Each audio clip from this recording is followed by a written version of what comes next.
This is exciting. The last time we did this, our topics were a little bit more disparate, so I had to do a little bit of gymnastics to bring everyone to the same conversation. It was fun. Everything with education is fun. But this is y'all are a little closer together in subject matter. So wanted to start by asking, also some of these are addressed to specific speakers and some are not. So Rosie, will you be creating the guides for high school? Yes, so they'll be a little bit different. For those of you who are teachers, know that the standards sort of go crazy in high school. So what we're going to be doing is creating a single 9-12 guide that's really focused on college and career readiness, what students need to be focusing on at the beginning of their high school career. And yeah, that's beginning to get in the works. We just got done with the 5-8 and PK guide, but I'm hoping to have that this time next year. And also, I believe they're translated into 5 languages. Is that correct? Yeah, so they're available in English, Spanish, Somali, Hmong, and Karen, and we're probably going to add Oromo pretty soon. And available online. No one's paying me to say these things. I'm just sharing information. Yeah, I forgot to make if you guys want guides or if you know of any community organizations who want to use the guides, you can order them on the Great Minnesota Schools website. If you go to the Partner Benefits tab, we have a nifty order form. Right now, we only have K4 Public. We're doing our beta testing, user testing with the community orgs, but by July, we'll have the entire PK8 set available publicly. So this question is sort of for each of you as a former teacher and always, as a policy person and as someone who's, rooted in community. How do you feel about the fact that an external organization has sort of been compelled to or asked to or has chosen to design and come up with this? And I guess the question is, why you and not the district? And or is it better that way? Is it possibly a benefit that it isn't coming from the system, or should this be coming out of the system itself? And maybe Natty, sorry, I'll start with you. I'm sorry. I think that regardless of where it comes from, it's important for them to be working in partnership with the community. So of course it has to be tied to the system to be able to incorporate those changes and that feedback. But I think that it's just key to open a space for communities, all communities at the table, and not only to share, we did this, what do you think? No, it's from the beginning, getting them involved. So I think that it's a partnership. Sure. Paula? I see it as if I saw it as a teacher too sometimes, the lack of differentiated instruction. I think we have... Wait, pause. Many people know what that means, but perhaps some people don't. So, it's a little jargony. Will you say what that means? So sorry. No, it's okay. When you have children in your classroom and they're all at different levels, and so you have to give everybody the lesson that they need. So you find yourself as a teacher taking baselines, grouping students by skill, and that can change. And that's how you avoid teaching a kid something they already know, so wasting time. Teaching a kid something that's not accessible to them, so that's another way, also wasting time. And so I think as educators, we struggle to do that because it does take a lot of work from you as a teacher. But also the mentality at the school district's level and even the government at MDE is this cookie-cutter approach, and then we wonder why our kids are not doing well. So this parent guides and trying to do parent involvement and partnerships comes from serving families where they are and giving them what they need. And so that is something that I think as a society we need to work on, demanding that school districts take this approach. And that's part of the whole thing. If we get together and we make those demands, then we can see change happen. Yeah, I think this is a really good question and one that I think about a lot with the guides and the school finder. There are places where districts and states are taking on this work. We looked at a lot of those places. And, we have the benefit of being able to move faster. I get the privilege of partnering with the district on different initiatives, most recently the school fair, and I know that the people there are dedicated and care about the exact same things that I do, and it takes longer for big institutions to move, and I think that partnership and pushing can be a way to help move things in a certain direction, and parents need this information now at the same time. And so I don't think we should ever lose sight of, asking for this information to be made available by the institutions that are ultimately accountable to our students. And we can be a help and support in making that happen. This sort of leads to a next question that came up in different forms, which is, it seems clear listening to this presentation, and probably just if you're near a child in the United States in the last 3 years, that the grade level sort of based on age, and really even that is somewhat arbitrary. Like in some states, you have to turn 5 by August 1st, and others it's December 31st. The grade leveling that we have in the country right now feels, deeply imperfect, but also a structure, like we're fitting a bunch of kids that are all different shapes into one little tiny round hole. So could you speak to are you seeing districts think about this differently, thinking about grouping kids differently? And this is tricky because the goal isn't to track, right? There's tracking challenges, and by that is simply like taking kids based on a test and saying, all of you with a test score above this are now in the red group or what have you. But how do you walk that line between wanting kids to be with peers that are their age and that their emotional developmental age, and then this differentiation, which sort of can feel like you're forcing something that isn't always natural? That was a lot, sorry. Anyone want to go first? I don't really know of a specific place near us, but I do a lot of reading, and I'm sorry, I don't know where I read it, but basically there's people who want to do finding a way that you can quickly take a baseline of a child about a skill, and then see if you can use that to then group them whatever age. Mm-hmm. And then, because when I was a teacher, I used to have the standards. I never liked the website from NDA. I had my own, and it had a progression so that I knew what the kid needed first. Mm-hmm. If they weren't here, I would go up. If they had already passed, I would go down on my row.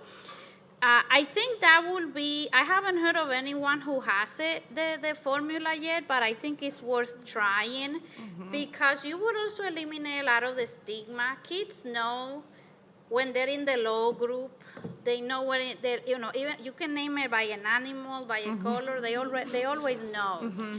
I always have my lowest student with the highest, the most advanced group of students, and he felt so proud. And all the other kids, oh my gosh, look, he's with that group, and I would like shuffle the colors. I always wanted them to be confused, because I think you have a mindset that I'm here because I'm not learning or I'm low, and that doesn't really help. But sorry, not answering your question. I think it could be done. I haven't heard of anyone who's doing it. In a way that can be successful. Well, I think about the Montessori model, not that they've solved everything either, but that at least you have sort of 3 grades or age blocks together. Do you have thoughts on that? I mean, I'm pro-plastic, so I'm like automatically evicted from all Montessori. Sorry, bad joke. My kids were in Montessori and everything was wood, and I was like, well, occasionally. But there's a great model there. I'm curious what your thoughts are. Sorry, some snark. Like 3 people got it. It's okay. I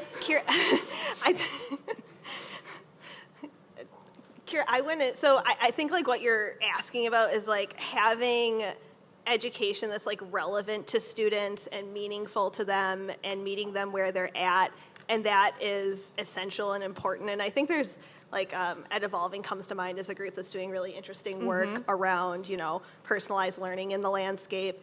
And then I think there's this other piece, which is, we need to be talking to and in conversation with each other, but about maintaining and holding high expectations for students, which is what at least I hear coming from the communities and families that we work with, of they deeply believe in their child's ability to learn. And so it's like, how are we, right, converging those two things where programming is culturally relevant, meeting students' learning needs, and, you know, maintaining that high bar that's going to allow them to succeed in their lives, career, and community. And so that's sort of what I think about when doing this work.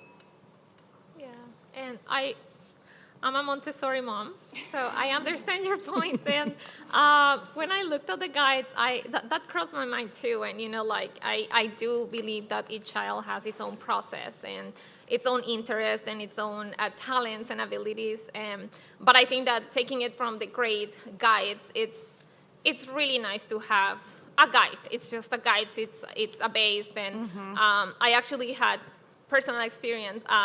A challenge. My daughter is 3 years old, and I wanted to be more involved in her education, and the school wasn't very responding to me, and I was just like thinking about the families, you know, like our families, and I do have the privilege, like I can communicate with them, yes, and they were just closing the door to me, and I think that just having a guide, something that you can use to advocate for their child, and also with the grades. You get some grades from your students at home, and then you implement the guide, and, well, but it says that it's doing really well in this, but then when we do it at home, it's not.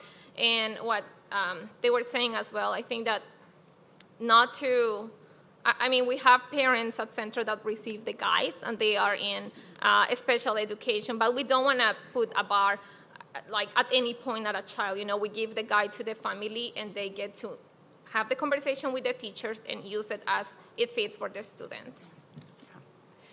Natty, this question is for you.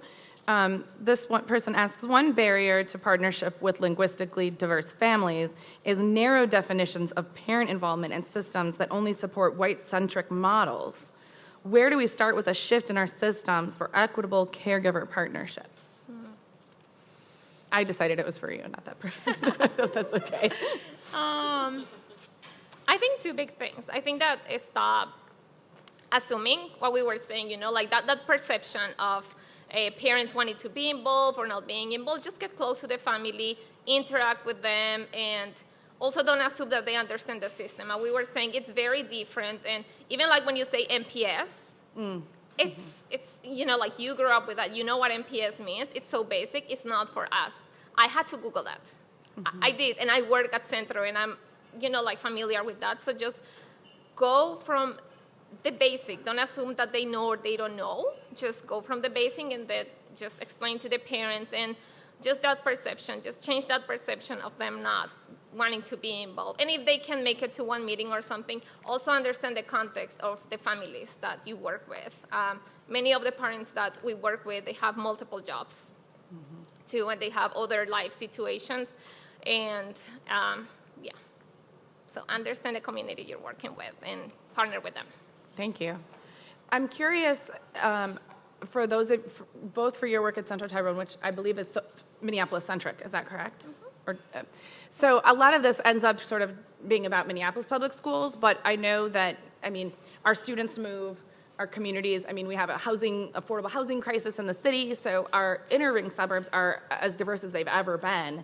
I'm curious, and those districts are smaller, so I'm curious if any of your work has extended to the inner ring suburbs, any of your work or your conversations, how those might be received differently, just how the experience in you know, a suburban and also smaller district setting has perhaps been different or similar to MPS. I'm the board chair for Richfield Public Schools, and I've been there for 7 years. Richfield, in the last 4 years, we have graduated the seniors with no achievement gap by race, including 2022. Thank you. And this year, for the first time in those 3 years, we also graduated Latino students on time, you know, at the same over 85%. And I say this because I vividly remember when I was new to the district, I didn't come up with the Latino Parent Association, but I know the people who did. And what they did was incredible at I can tell you as a board member, I can ask for things, I'm not going to get them. Yeah, it's true. But if a family, 6 parents show up, guess what? The teacher's going to have to do it. And so the families got together and they decided that they were going to demand for a meeting once a month, and that the school always had to send a representative to that meeting. So then the superintendent decided to have the school principals rotate so that you could hear from everybody. And then really also at the school board level, what I was able to do as the only person of color when I was elected, I was the only person of color for 6 years, my first 6 years there. And the demographics of the district are what? 70% BIPOC. Okay. And I remember that my fellow board members, except for Crystal, of course, Crystal and I are like together. But you will tell people, like, you have to translate things. And they looked at me like, I don't know, I had a unicorn horn coming up. And it took then white women to support me in what I was saying, which is frustrating, but I am a firm believer of if you want to be an ally because we need you, to change that to the point that I remember showing up to the board meeting with like, why is this catalog when the tiny thing says here, if you want this in Spanish, like colos, like this doesn't make any sense. So then the things were printed in 2 languages. But you have to be there, and that's the thing with representation. And I can do things by persuading my colleagues, but really it's the parents that show up, they know their rights, and nobody wants to be hearing, parents complaining about anything. So the problems are going to be solved, and then ideally the problems that they will bring then will benefit everybody else's child. Right. Did you have a response? So we're coming close to the end here. I have 2 last questions for you. One is, what advice do you have for educators who are trying to be more transparent around grade level proficiency in schools that have historically inflated grades? And I'm going to add, or just what advice do you have for educators after today's conversation in general? But both of those things. We'll start with you because you're right next. Yeah. That's okay. I mean, so my mom was a public school teacher in St. Paul Public Schools for 30 years, and so I know how hard they work, how tired they are, and I would just encourage, and how much they care about the kids. And I would just encourage them to have that same care and respect for the kids' parents, because I don't think you can necessarily, really love the kids if you don't love where they came from, and to, have those hard, scary conversations. I hear a lot from teachers when we use the grade guides that, they'll say it in the room. Yeah, we don't always tell them where their child is performing, and when I ask them why, it's for incredibly human reasons. It's, I want them to understand I really care about their kid and think their kid is great, and that's what I want to spend my 15 minutes on. I'm worried that they're going to be upset at me because they've not received what they've needed in the past. It's not, conniving, or it's human reasons. And I would just really encourage educators to lean into that discomfort and trust the kids' parents to advocate for them and know what's best. I think as a teacher, you're really not doing any favors to parents by not being real, because guess what? They're going to go to the next grade level, and the teacher's going to be even nicer, and no one's going to talk about the thing until the senior year of high school, and then we are wondering. The 6 years that I was a classroom teacher, I had this conversation with all of my families by October. And I don't have a memory of a conversation going like down south. And I think because there's this urgency, like we don't even have time to talk about what happened that was wrong. We need to move forward. And there are basic things that you don't have to be so specific, but if I had a 5th grader who couldn't count to 100, I told the mom, your child should have learned how to count to 120 by the end of first grade. And this is fifth grade. So, and you need to help me make this happen. So I went through like my first grade teaching, like how do you do that? And then parents want to help. They get the reality check, and then they get really actionable. They're really like, what can I do? So I would say to teachers, don't be afraid. And unless you loop with your kids the last year, it wasn't your fault. Looping means that you had your same students for 2 years in a row. Right. Yeah, thank you. Natty, what do you think? I will say just reach out. Just reach out to them. We actually have, I want to share this because it's very relevant. We have the Be at School program at Central Terran Guzman too. And it's a partnership that we have with Hennepin County. We get referrals from students that are missing school, and we work with families for about 3 months. And we have conversations about what's that barrier. You know, is it transportation? Is it housing? Like what is happening and how can we support the family? When we reach out to the families, we are very honest with them that the program is voluntarily. They don't have to enroll. Most families enrolled because they want that support. They want that help. They want that honest conversation. So just do it. Just do it. I think that just that honest conversation. Just do it.